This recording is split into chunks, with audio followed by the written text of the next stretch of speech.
এয়া হৈছে প্ৰসাদত দিয়া মগু, ফলা মগুটো।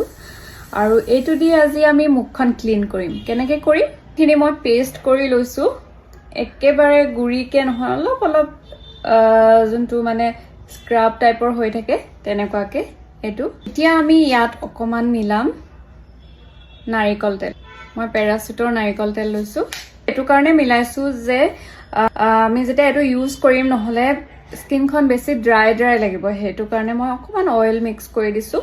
পেষ্ট নিচিনাকৈ মই কৰি লৈছোঁ। চ' গোটেই মুখখনতে লগাই ল'ম চাৰ্কুলাৰ মোচনত, লাহে লাহে ৰাব কৰি কৰি ক্লিন কৰিম। আৰু নাকৰ গুৰিখিনিত বেছিকৈ লেতেৰা হয়। এইটো আপোনালোকে সদায় যদি ইউজ কৰে, একেৰাহে 15 দিন যদিও ইউজ